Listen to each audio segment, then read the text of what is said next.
Hallo, herzlich willkommen zu meinem Dual-Use-Erklärvideo. In dem will ich zeigen, wie interaktive Lernmaterialien gestaltet werden können und wie man gleichzeitig etwas über Outlook lernt.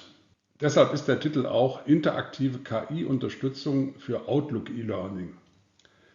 Dieses Video kann mit seiner H5P-Erweiterung als Selbsttest und beim Export auf eine Lernplattform zur Lernkontrolle eingesetzt werden. Wie so oft handelt es sich bei meinen Fallbeispielen um etwas aus meiner Arbeit als Online-Trainer. Sie werden schnell merken, dass das Gezeigte auch auf andere Themen übertragbar ist. Dieses Fallbeispiel zeigt, wie handelsübliche Unterrichtsmaterialien, also in diesem Fall ein E-Book vom Herd Verlag, wie das ergänzt werden kann, um solche Interaktionen. Die KI setzt sich mit dieser Fachliteratur auseinander, um sie sinnvoll zu ergänzen. In diesem Fall passiert das durch Zusammenfassungen und Vorschläge für Tests, die dann im H5P-Erklärvideo eingebaut werden. Hier auf dieser Folie haben wir im oberen Teil eine der typischen Fragen. So wurde sie beantwortet, in diesem Fall falsch. Unten sieht man die H5P-Bedienelemente. Da gibt es Kreise, die sind gefüllt, wenn die Frage schon beantwortet ist, und die sind offen, wenn die Fragen noch unbeantwortet sind. Die Punkte, die gibt es, wenn dort Textseiten stehen, da können auch Hyperlinks enthalten sein.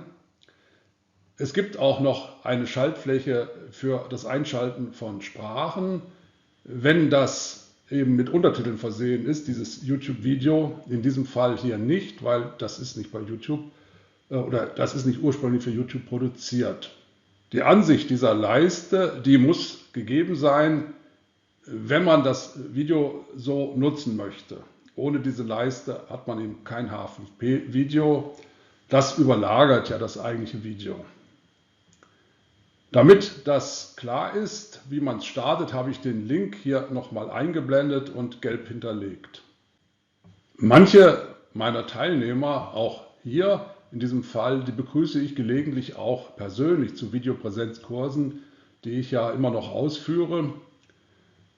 Die letzte Gruppe lieferte mir die Inspiration, weil bei denen ist dann immer noch die Notwendigkeit gegeben, dass sie am Ende der Wochen oder der Woche, die sie bei mir Unterricht haben, im Vollzeitunterricht, dass sie am Ende eine Modulprüfung bestehen müssen. Und da möchten sie dann so früh wie möglich wissen, möglichst schon zur Halbzeit des Kurses, wo sie stehen, und dann fordern sie ähnliche Testfragen wie bei den bevorstehenden Prüfungen.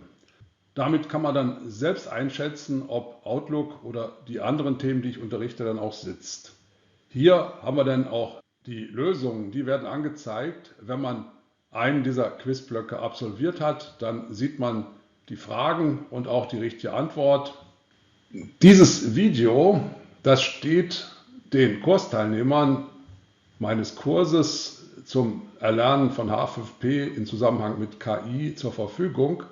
Und das können Sie dann zum Beispiel auf dieser Plattform, die hier genannt ist, Einstieg H5P, so heißt hier diese Plattform, die von einer Kollegin, die sehr idealistisch ist, bereitgestellt wird. Ich habe diese Plattform auch schon gelegentlich genutzt, bin also sehr begeistert davon. Ich brauche sie selbst nicht, aber wenn jemand bei mir einen H5P-Kurs besucht und möchte dann nach dem Kurs auch selbst so etwas entwickeln, hier hat er die Möglichkeit, wobei man muss dann das, was man da entwickelt hat, speichern, weil nach 6 Stunden wird es dann automatisch entfernt. Aber wenn man das vorher gesichert hat, dann kann man es am nächsten Tag wieder hochladen und fortsetzen.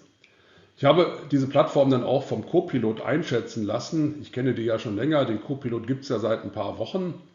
Und da kommt er zu dem gleichen Ergebnis. Könnt ihr euch also auch hier anschauen. Das ist also nicht nur meine Meinung, sondern auch die Meinung von der KI. Ich selbst habe natürlich auch eine H5P-Plattform. WordPress ist ja die am weitesten verbreitete Website-Software überhaupt. Zu WordPress gibt es ein H5P-Plugin, das habe ich hier installiert. Und da sieht man, dieses hier ist ja die 64. Einheit, die ich da erstelle. Man hat hier die Liste vor sich. WordPress ist also eine Möglichkeit, Moodle ist eine andere, nutze ich hier auch. Ihr seht ja, ich habe hier auch eine Moodle-Plattform, ist auch notwendig für den Kurs, weil da sollen ja dann nur die eingeschriebenen Kursteilnehmer Zugriff haben und das kann man mit Moodle natürlich leichter herstellen als mit WordPress. So, jetzt habe ich hier vorab einiges besprochen. Das könnt ihr natürlich, wenn ihr euch diese Lernkontrollen dann nochmal zu Gemüte führt oder wenn ihr nur Kursteilnehmer seid und wollt nichts über H5P und KI erfahren, dann könnt ihr diesen Teil einfach überspringen mit dem Slider und manövriert dann zu dem ersten offenen Kreis, den ihr lösen wollt. Dann jetzt noch viel Spaß. Es gibt noch ein paar Takte Musik und dann kommt die erste Frage.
Wenn ihr Verbesserungswünsche oder Ergänzungsvorschläge zu meiner Präsentation habt, so schreibt das doch einfach in das Kursforum auf dieser Lernplattform. Ich kann in den Text und die Antwort sofort in das interaktive H5P-Video einbauen. Das wär's für dieses Video. Vielen Dank für eure Aufmerksamkeit. Tschüss.